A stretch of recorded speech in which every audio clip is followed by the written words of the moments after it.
Hey everyone, I'm Nick L'Ecuyer. I'm the principal broker of Mortgage Wellness. We're Simcoe County's largest mortgage company.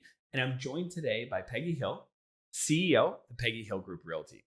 And what we're talking about today is how interest rates affect house prices. This is everybody's favorite topic. Everybody's favorite topic. Selfishly, it's my favorite topic, of course, because everything mortgage, I dive right into. And being a realtor, you would think I would say it's the end all, the be all. Interest rates are the end all, the be all, Nick. Now, if you've watched our other videos, you'll know that supply and inventory is actually the be all end all of the real estate world. So if you haven't watched that video, check it out. It's called Months of Inventory and what we're talking about in that video. But today we're going to talk about interest rates, mortgage interest rates, and how they affect home prices. So if we look at it over the long term, we know that generally speaking, high interest rates drive lower home prices. Correct. And very low interest rates drive very high prices. Right. And it's all based on affordability. Yeah. The lower the rate is, the more you can afford of a house price. The higher the rate is, the less you can afford in a house price. Yeah. And we live in a society that's very conditioned to monthly payments. We know that. Right? Absolutely. I actually heard an economist talk about it, and he said, just ask anybody that has an F-150 how much they paid for their truck. And their answer will likely be $700 a month. Yep. They won't know the actual true price of the truck. They say, marry the house, date the payment. Yeah. So let's talk about that, because that's a really interesting concept, especially in high interest rate environments. So high interest rate environments, that's a very easy concept, right?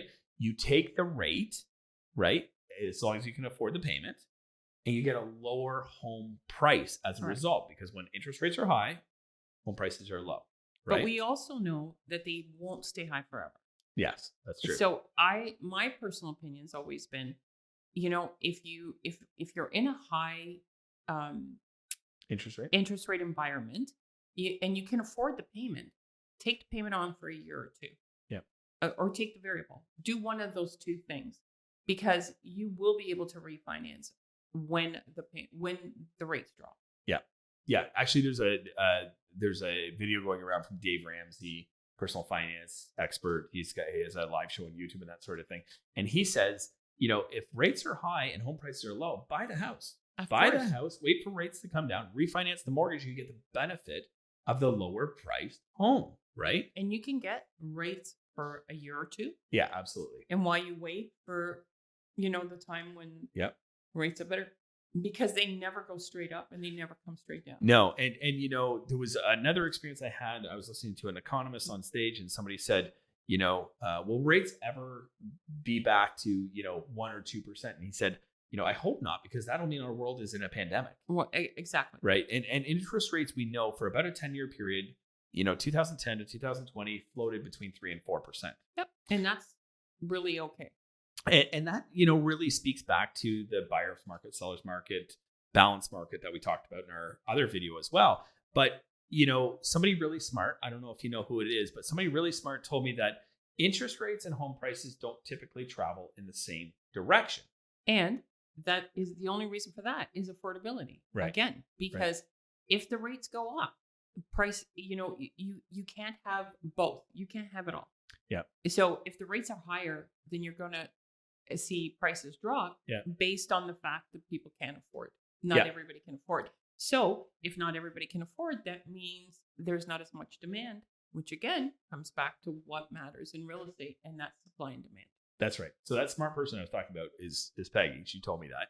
So, we've seen that in the last few years. We've seen that when interest rates were very, very low. Yep.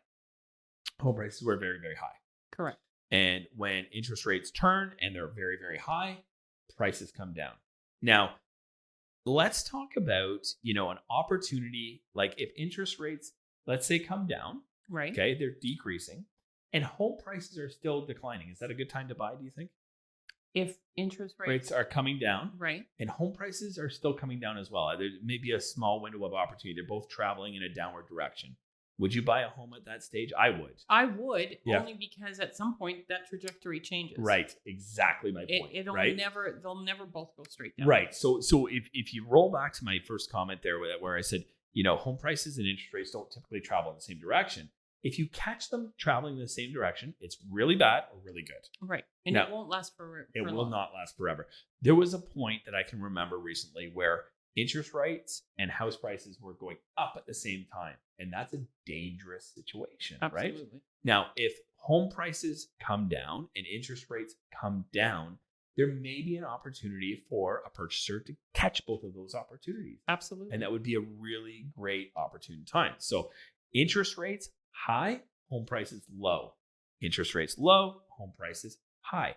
And that's how interest rates affect home prices. Now, again, months of inventory and supply are going to have, just a huge effect on prices as well. Absolutely. The other way that interest rates affect the housing market is that new home builds. Yeah. So when you live in a country like Canada, and we are the most leveraged country, I think, in the world, and our house prices are the highest, they say, in the world. And I've been hearing this for 20 years. So this isn't new. This isn't something we just started doing. We have been in what they call a real estate bubble for 20 years. Yeah. But the reason this bubble doesn't burst is that we don't have the supply for all the demand. We are pro-immigration. Yep. So more people you bring into this country, you don't have enough housing for them. So, which I was saying, the other reason why interest rates affect housing is that typically when the rates are high, you will not get as many housing starts because you'll have developers that kind of put their hands in their pocket, can't afford, they can't afford the labor, they can't afford the product, they can't afford the rate to borrow the money. So they kind of lay low, which again causes supply to drift down. It causes negative supply because if there's already not enough supply to fuel the market to continue, keep up with the demand. Correct. And there's new people coming to the country. Correct. And we're not creating enough supply, then we're moving backwards, really. 100%. Now you add into the mix interest rates into that. And, that's where you see difficult supply markets where supply, the number of homes that are listed are very, very low.